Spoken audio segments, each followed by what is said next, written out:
Hello students, good morning बेटा। कैसे हो? उम्मीद है आप सब अच्छे होंगे। आपकी क्लास +2 है बेटा, और मैं आपको इंग्लिश लिटरेचर का आज हमने जो लिटरेरी पेडल की बुक शुरू की थी उसका सेकंड चैप्टर आपको पढ़ाने जा रही हूँ। तो सेकंड चैप्टर पोइम है बेटा, बॉर्डर गार्ड्स। बॉर्डर गार्ड्स जो बॉर्डर पे गार्ड्स होते हैं, है ना, बॉर्डर पे जो आर्मी होती है उनकी फीलिंग्स को इसमें शेयर किया गया है। इसको लिखा है शिव के कुमार ने। Poet, novelist, short story writer play writer है, ट्रांसलेटर, क्रिटिक, ये सब कुछ मतलब शिव कुमार है।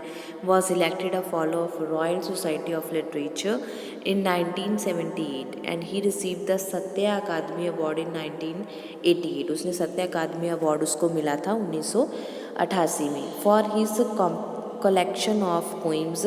उसकी पोइम्स कलेक्शन है जो पोइम के नाम दिए हैं। Trap falls in the sky. He has a rich variety of political collections, बहुत रिच वैरायटी है पोलिटिकल कलेक्शन की। Novel, short stories, plays and critical writing उसने लिखी हैं।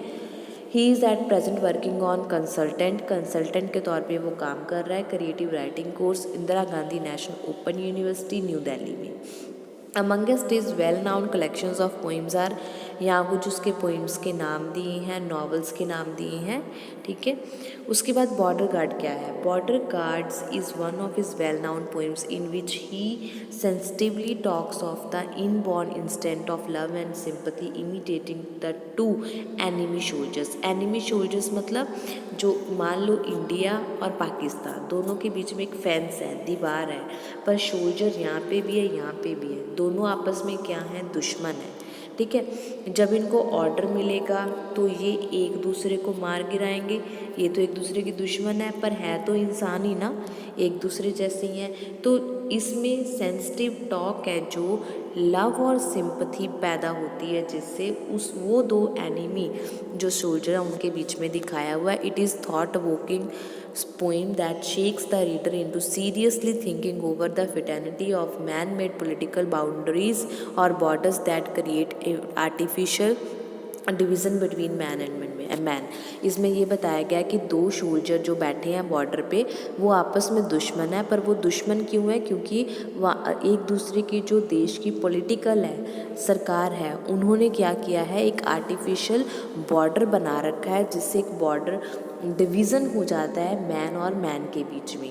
The two soldiers sitting on the opposite sides of the fence are human beings with the same human heart in them. दोनों आपस में human beings हैं, चाहे उनको पॉलिटिकल लीडर्स ने दुश्मन बना रखा है एक दूसरे का, पर है तो उनमें भी वैसा ही दिल, वैसा ही इंसान है वो भी।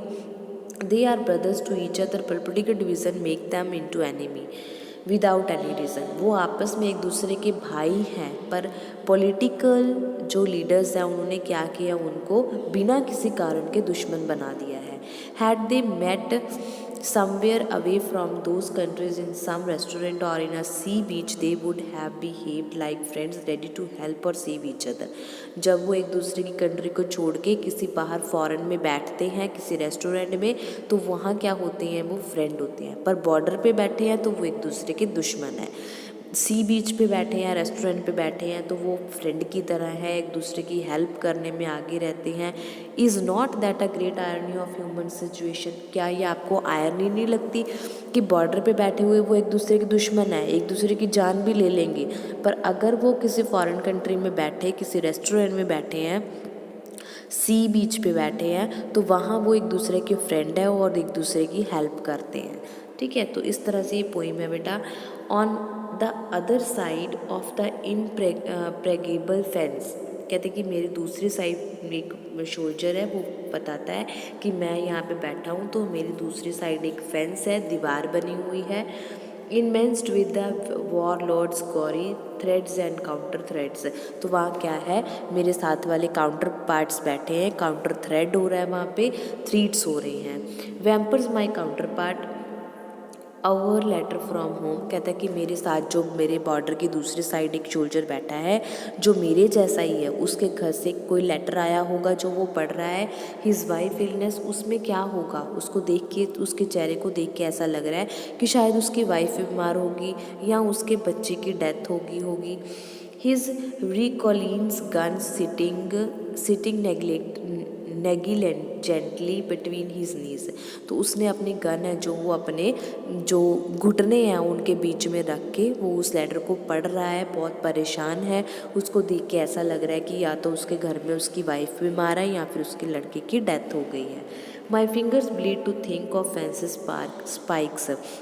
मेरी जो उंगलियां हैं वो जो दीवार बना रखी है, आर्टिफिशियल फेंस बना रखी है, उसको मतलब ख़त्म करके मैं आगे नहीं जा सकता ताकि मैं उसको सिंपथी दे सकूं। That will not let me cares the ammunition face. उसके फेस को देख के मेरे को तरस आ रहा है, प्यार आ रहा है, सिंपथी आ रही है, दया आ रही है, पर मैं कुछ कर नहीं सकता। Of this other man my country's alleged enemy. किसकी वजह से? मेरी जो कंट्री के आर्मी, मेरी जो कंट्री के लीडर्स हैं उनकी वजह से, जिन्होंने एक आर्टिफिशियल फेंस बना के हम दोनों के बीच में दीवार पैदा कर दी है। But my soul brothers my souls brother in loneliness. पर मेरा जो सोल ब्रदर है जिसमें जो मेरी ही तरह है, मेरी ही तरह उसकी फैमिली है, मेरी ही तरह उसके दुख है, मेरी ही तरह उसकी खुशी है, वो आज मेरे सामने अकेला बैठा है और मैं उसके पास जाके उसका जो दुख है उसको बता नहीं सकता। क्यों? क्योंकि मेरे जो पॉलिटिकल लीडर्स हैं वो मेरे को इजाज़त नहीं देते कि मैं उसके साथ बैठूं, बात करूं, उसके दुख को शेयर करूं, उसकी खुशी को शेयर करूं। ये सब मेरे जो पॉलिटिकल लीडर्स हैं उनकी वजह से हो रहा है। ठीक है, तो इस तरह से एक सोल्जर है जो बॉर्डर पे बैठा दूसरे सोल्जर की फीलिंग्स को बता रहा है कि वो भी मेरी तरह ही है, पर हम दोनों एक दूसरे के दुश्मन हैं।